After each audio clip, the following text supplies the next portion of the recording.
Hey guys, welcome to government jobs Gyan YouTube channel. Guys, आज की इस वीडियो में हम बात करेंगे इंडियन एयरफोर्स AFCAT 2/2025 के new recruitment notification online form apply process के बारे में। जी हाँ दोस्तों, भारतीय वायुसेना ने AFCAT air force common admission test 2/2025 की नोटिफिकेशन रिलीज कर दी है। कैसे आप इस भर्ती में पार्टिसिपेट करने के लिए अपने फॉर्म अप्लाई कर सकते हो बिना कोई मिस्टेक किए हुए, इसकी पूरी जानकारी हम आपको स्टेप बाय स्टेप रजिस्ट्रेशन से लेकर प्रिंट तक इस वीडियो में देंगे। बस आपको इस वीडियो को स्किप किए बिना शुरू से लेकर एंड तक देखना है। उसके बाद वीडियो पसंद आए तो इसे लाइक और शेयर कर दें। चैनल पर नए हो तो इसे सब्सक्राइब कर लें। साथ ही साथ आपको फॉर्म अप्लाई करते हुए जो जो भी प्रॉब्लम फेस हो रही है उन सभी का हल आपको इस वीडियो में मिल जाएगा। कैसे यहाँ पर आपको अपने डॉक्यूमेंट अपलोड करने हैं, फोटो और सिग्नेचर अपलोड करने हैं, कौन सा डॉक्यूमेंट आपको कितने केबी में अपलोड करना है, पूरी जानकारी यहाँ पर आपको इस वीडियो में दी जाएगी। बस आपको एंड तक हमारे साथ इस वीडियो में बने रहना है। तो बिना कोई वक्त गंवाए चलिए शुरू करते हैं। आपको इस वीडियो के डिस्क्रिप्शन बॉक्स में हमारी वेबसाइट IND-sarkari-naukri.in के इस पेज का लिंक मिल जाएगा। यहाँ पर आपको इस भर्ती के रिगार्डिंग सभी डिटेल्स प्रोवाइड कर दी गई है। भारतीय वायुसेना ने AFCAT 2/2025 के लिए नोटिफिकेशन रिलीज कर दिया है। यहाँ पर एयरफोर्स कॉमन एडमिशन टेस्ट, साथ ही साथ NCC स्पेशल एंट्री के लिए भी नोटिफिकेशन रिलीज हो चुका है। टोटल 284 वैकेंसीज है, जिसमें फ्लाइंग के लिए 3 वैकेंसी है, ग्राउंड ड्यूटी टेक्निकल के लिए 156 वैकेंसीज है, ग्राउंड ड्यूटी नॉन टेक्निकल के लिए 125 वैकेंसीज है।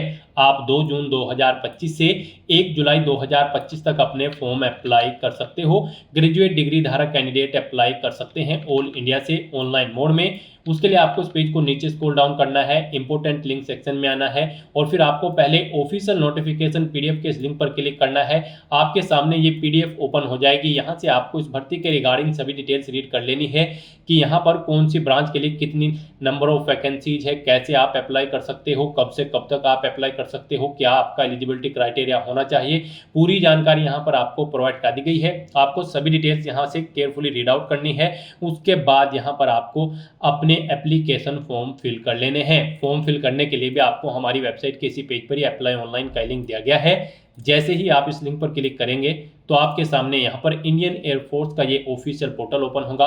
गाइस, यहाँ पर अगर आपने पहले से रजिस्ट्रेशन कर रखा है तो आपको अपनी ईमेल आईडी एंटर करनी है, अपना पासवर्ड आपको एंटर करना है, ये कैप्चा कोड आपको यहाँ पर एंटर करना है और साइन इन के इस ऑप्शन पर क्लिक करके आपको अपने डैशबोर्ड में साइन इन कर लेना है और फिर वहाँ से आपको अपना फॉर्म अप्लाई करना है। और अगर यहाँ पर इस भर्ती के लिए आप फर्स्ट टाइम अप्लाई करने जा रहे हो तो सबसे पहले यहाँ पर आपको अपना रजिस्ट्रेशन करना होगा। उसके लिए आपको साइन अप के इस ऑप्शन पर क्लिक करना है। आपके सामने यहाँ पर रजिस्ट्रेशन का फॉर्म ओपन हो जाएगा। यहाँ पर आने के बाद सबसे पहले आपको अपना फुल नेम एंटर करना है। उसके बाद आपको अपनी ईमेल आईडी एंटर करनी है, अपना मोबाइल नंबर यहाँ पर आपको एंटर करना है और उसके बाद गाइज आपको जनरेट OTP के इस ऑप्शन पर क्लिक करना है।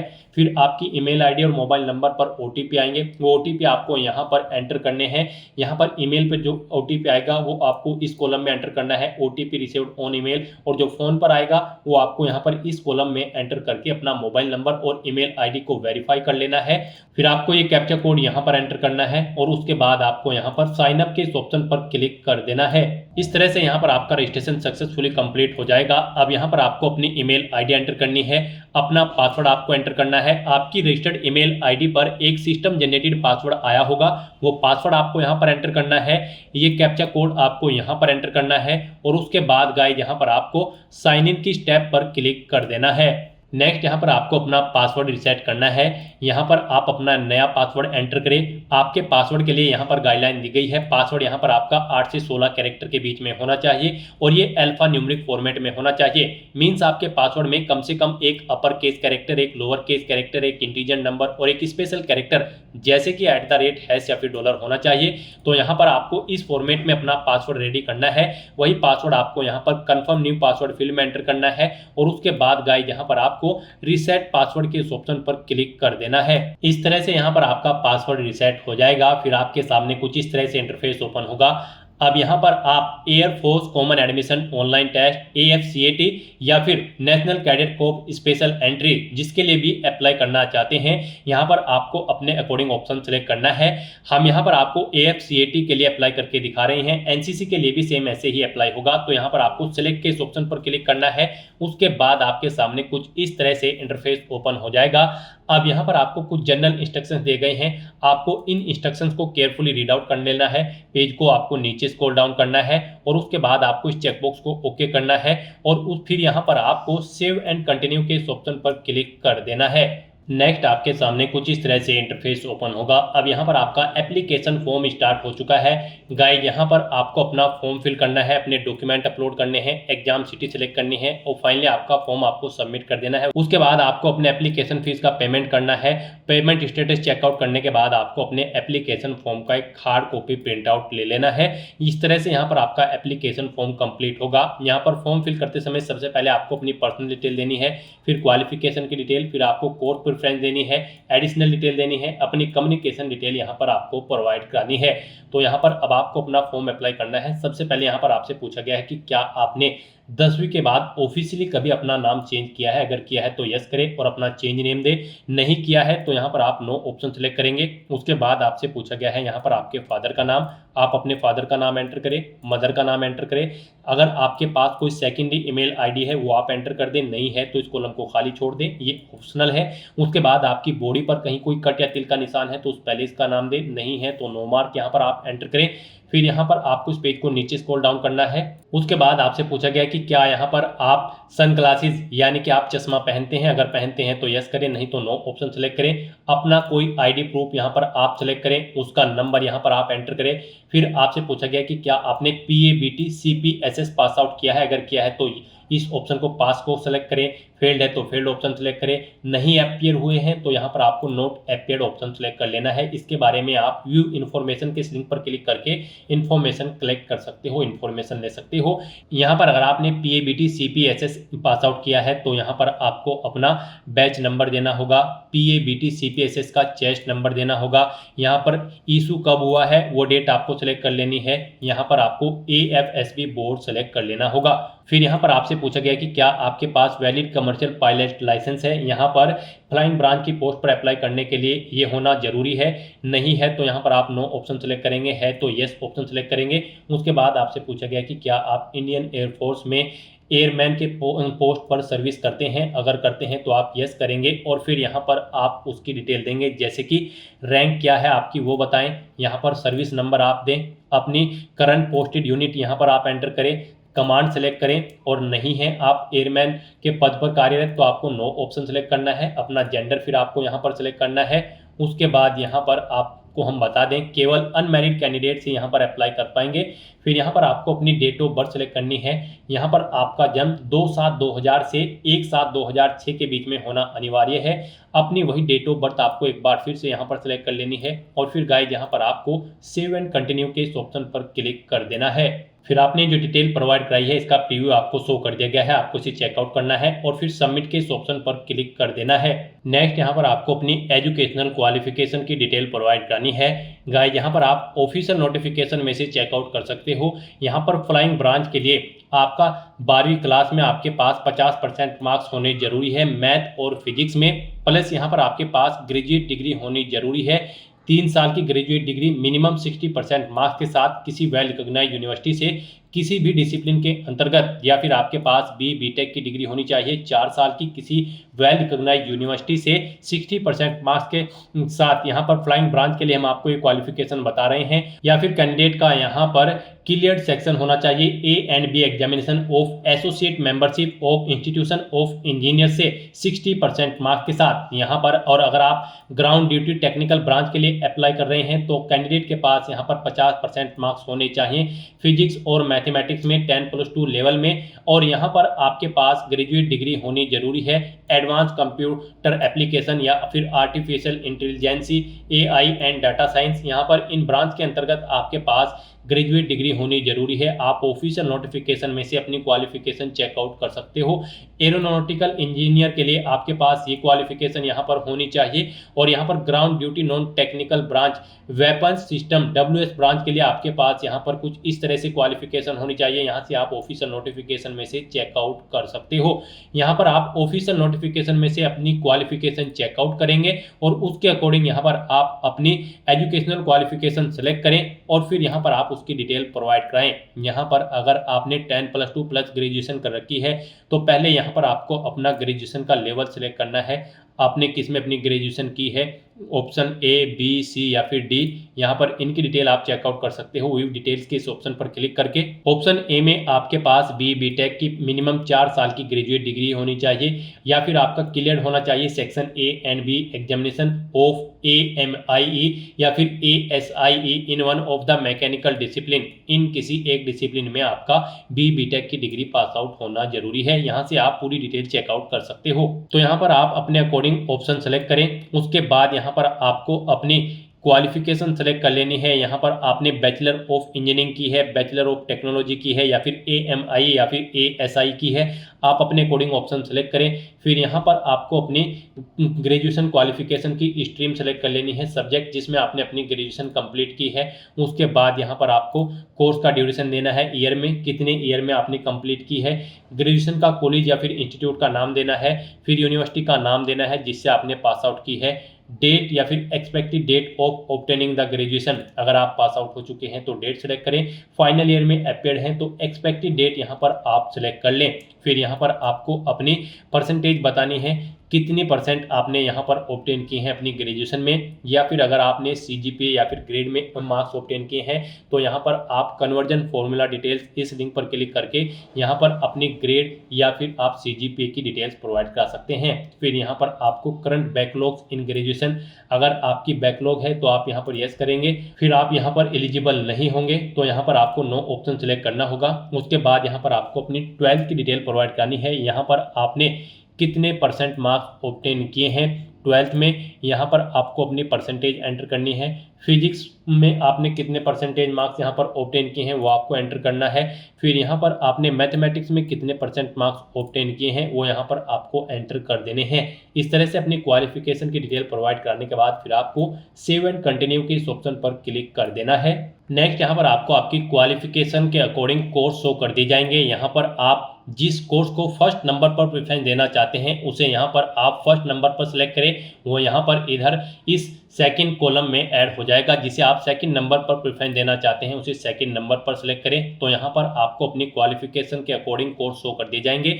उन कोर्स को यहाँ पर आप प्रेफरेंस देते हुए सिलेक्ट कर सकते हो और फिर आपको यहाँ पर सेव एंड कंटिन्यू के इस ऑप्शन पर क्लिक कर देना है। नेक्स्ट यहाँ पर आपको अपनी एडिशनल डिटेल देनी है। यहाँ पर आपसे पूछा गया कि क्या आपके पास NCC या फिर एयर विंग का C सर्टिफिकेट है, अगर है तो आप यस ऑप्शन सेलेक्ट करें, नहीं है तो नो ऑप्शन सेलेक्ट करें।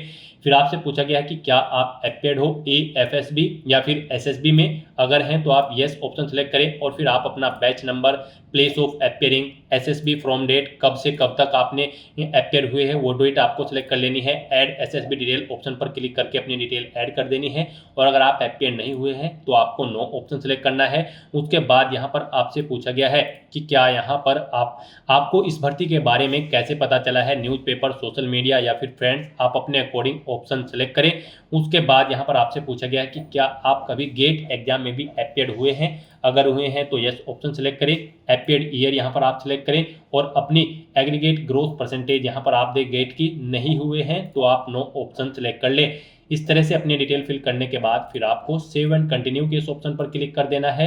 नेक्स्ट यहाँ पर आपको अपनी कम्युनिकेशन डिटेल देनी है। यहाँ पर आप अपना परमानेंट एड्रेस एंटर करें। उसके बाद यहाँ पर आप अपना कोरोस्पोंडेंस एड्रेस एंटर करें और अगर आपका कोरोस्पोंडेंस एड्रेस आपके परमानेंट एड्रेस के अकॉर्डिंग सेम है तो यहाँ पर आप इस चेकबॉक्स को ओके कर देंगे। ऑटोमेटिकली आपका कोरोस्पोंडेंस एड्रेस आपके परमानेंट एड्रेस के अकॉर्डिंग फिल हो जाएगा।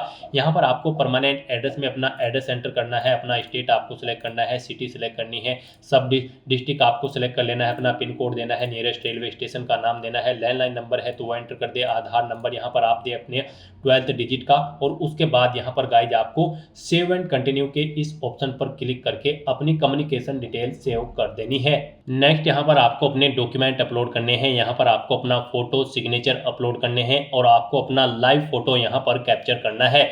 यहाँ पर इनके लिए आपको गाइडलाइन दी गई है। यहाँ पर जब आप अपना फोटो अपलोड करेंगे तो उस फाइल का नाम पासपोर्ट फोटोग्राफ होना चाहिए, सिग्नेचर की फाइल का नाम सिग्नेचर होना चाहिए और लेफ्ट थंब इम्प्रेशन जो आप यहाँ पर अपलोड करेंगे उसका नाम फाइल का थंब इम्प्रेशन होना चाहिए। आपकी ये फाइल जेपीजी या फिर जेपीईजी फॉर्मेट में होनी चाहिए। 10 केबी से 50 केबी के बीच में इनका साइज होना चाहिए। तो यहाँ पर आने के बाद आपको चूज फाइल के इस ऑप्शन पर क्लिक करना है, फाइल को सिलेक्ट कर लेना है और 1 बाय 1 करके आपको अपना फोटो सिग्नेचर और लेफ्ट थंब इम्प्रेशन यहाँ पर अपलोड कर देने हैं। उसके बाद यहाँ पर आपको अपना लाइव फोटो कैप्चर करना है। यहाँ पर इन डॉक्यूमेंट्स को अपलोड करने के बाद आपको सेव के इस ऑप्शन पर क्लिक करना है, अपने इन डॉक्यूमेंट्स को यहाँ पर सेव कर देना है। फिर गाइस यहाँ पर आपको अपना लाइव फोटो कैप्चर करना है। उसके लिए यहाँ पर आपको स्टार्ट कैमरा के इस ऑप्शन पर क्लिक करना है और आपको अपने वेब कैमरा या फिर मोबाइल फोन से अपना लाइव फोटो कैप्चर कर देना है। फोटो कैप्चर करते समय आपको कुछ बातों का ध्यान रखना होगा। यहाँ पर आपका जो फोटो जब आप कैप्चर करेंगे वहां पर उस रूम में प्रॉपर वे में लाइट होनी चाहिए। यहाँ पर जब आप फोटो कैप्चर करेंगे आपका जो हेडर होगा, यहाँ पर जो गाइडर होगा, उसमें जब आपका इमेज बिल्कुल प्रॉपर वे में सेट हो जाएगा तो यहाँ पर ग्रीन कलर का हो जाएगा। फिर आपको यहाँ पर अपना फोटो कैप्चर कर देना है। आपको यहाँ पर अपना जो हेड की पोजीशन होगी वो प्रॉपर वे में रखनी है, फ्रेम के अंदर आपको रखनी है। फ्रेम से बाहर होगी तो यहाँ पर आपका फोटो कैप्चर नहीं होगा। तो इन गाइडलाइंस को ध्यान में रखते हुए यहाँ पर आपको अपना फोटो सिग्नेचर और यहाँ पर अपलोड करने हैं। उसके बाद यहाँ पर गाइज आपको इस पेज को नीचे स्क्रॉल डाउन करना है, सेव के इस ऑप्शन पर क्लिक करके अपना लाइव फोटो कैप्चर करके आपको उसे सेव कर देना है। फिर आपको डिक्लेरेशन सेक्शन में आना है, इस चेकबॉक्स को ओके करना है। यहाँ पर आपको अपना पहले इसका नाम एंटर करना है और उसके बाद आपको सेव एंड कंटिन्यू के इस ऑप्शन पर क्लिक कर देना है। नेक्स्ट यहाँ पर आपको अपनी एग्जाम सिटी प्रेफरेंस देनी है। यहाँ पर आपको 5 चॉइसेस दी गई है। यहाँ पर आप पहले स्टेट सेलेक्ट करें, उसके बाद यहाँ पर आप अपनी एग्जाम सिटी सेलेक्ट कर लें। इस तरह से यहाँ पर आपको पहले स्टेट सेलेक्ट करना है और फिर एग्जाम सिटी सेलेक्ट कर लेनी है। यहाँ पर आप जिस एग्जाम सिटी में फर्स्ट नंबर पर पार्टिसिपेट करना चाहते हैं, एग्जाम में अपीयर होना चाहते हैं, उसे यहाँ पर आप फर्स्ट नंबर पर सिलेक्ट करें और जहाँ पर आप सेकंड नंबर पर अपीयर होना चाहते हैं उसे आप सेकंड नंबर पर सिलेक्ट करें। इस तरह से यहाँ पर आपको अपनी 5 एग्जाम सिटी सिलेक्ट कर लेनी है और उसके बाद गाइस यहाँ पर आपको सेव एंड कंटिन्यू के इस ऑप्शन पर क्लिक कर देना है। नेक्स्ट यहाँ पर आपको आपके एप्लीकेशन फॉर्म का पूरा प्रीव्यू शो कर दिया गया है। आपको सभी डिटेल्स केयरफुली चेकआउट करनी है, पेज को नीचे स्क्रॉल डाउन करना है। यहाँ पर अगर आप अपने एप्लीकेशन फॉर्म का प्रिंट आउट लेना चाहते हैं तो आप प्रिंट एप्लीकेशन फॉर्म के ऑप्शन पर क्लिक करके अपने एप्लीकेशन फॉर्म का प्रिंट आउट ले सकते हैं और उसके बाद यहाँ पर आपको save and proceed to payment के इस ऑप्शन पर क्लिक कर देना है। नेक्स्ट आपके सामने डिटेल्स को कंफर्म करने के लिए ये पॉपअप शो होगा। यहाँ पर आने के बाद आपको इस चेकबॉक्स को ओके करना है और फिर गाइज आपको यहाँ पर फाइनल सबमिट के इस ऑप्शन पर क्लिक कर देना है। इस तरह से यहाँ पर आपका एप्लीकेशन फॉर्म सक्सेसफुली सबमिट हो जाएगा, लेकिन इसे कंसीडर आपके फीस पेमेंट के बाद ही किया जाएगा। यहाँ पर आप debit card, credit card, net banking या फिर यूपीआई के माध्यम से अपना फीस पेमेंट कर सकते हो। गाइस यहाँ पर अगर आप AFCAT एंट्री के लिए अपना फॉर्म अप्लाई कर रहे हो तो आपको यहाँ पर सभी कैंडिडेट को 550 रुपये फीस जमा करानी होगी। NCC स्पेशल एंट्री के लिए कोई फीस नहीं है। तो यहाँ पर अब आपको अपना पेमेंट गेटवे सिलेक्ट कर लेना है, पेमेंट गेटवे फर्स्ट या फिर सेकंड, और उसके बाद गाइस यहाँ पर आपको पे के इस ऑप्शन पर क्लिक कर देना है। अब यहाँ पर आपके सामने पेमेंट इंटरफेस ओपन हो जाएगा। यहाँ पर आप debit card, credit card, net banking या फिर यूपीआई के माध्यम से अपना फीस पेमेंट कर सकते हैं। यूपीआई आपके लिए यहाँ पर बेस्ट ऑप्शन रहेगा। यूपीआई में यहाँ पर आप अपनी यूपीआई आईडी या फिर मोबाइल नंबर एंटर करके अपना फीस पेमेंट कर सकते हैं। नहीं तो यहाँ पर आपको जनरेट क्यूआर का ऑप्शन दिया गया है। आपके सामने ये क्यूआर कोड शो होगा, आप इसे अपने यूपीआई से स्कैन करें और अपना फीस पेमेंट कर दें। सक्सेसफुली फीस पेमेंट करने के बाद आपका एप्लीकेशन फॉर्म सबमिट हो जाएगा। उसके बाद आपको अपने डैशबोर्ड में जाकर अपने एप्लीकेशन फीस का स्टेटस चेकआउट कर लेना है और अपने एप्लीकेशन फॉर्म का एक हार्ड कॉपी प्रिंट आउट ले लेना है फ्यूचर यूज के लिए, फ्यूचर रेफरेंस के लिए। और अपने डैशबोर्ड में से ही आप अपने एप्लीकेशन फॉर्म का स्टेटस भी चेकआउट कर सकते हो कि आपका फॉर्म सक्सेसफुली सबमिट हो चुका है या फिर नहीं। तो दोस्तों ऐसे आप इंडियन एयरफोर्स AFCAT 2/2025 के लिए अपना फॉर्म अप्लाई कर सकते हो। आज की इस वीडियो में बस इतना ही। आई होप ये वीडियो आपको पसंद आई होगी। अगर पसंद आई हो तो इसे लाइक और शेयर करें। चैनल पर नए हो तो इसे सब्सक्राइब कर लें। Thanks for watching.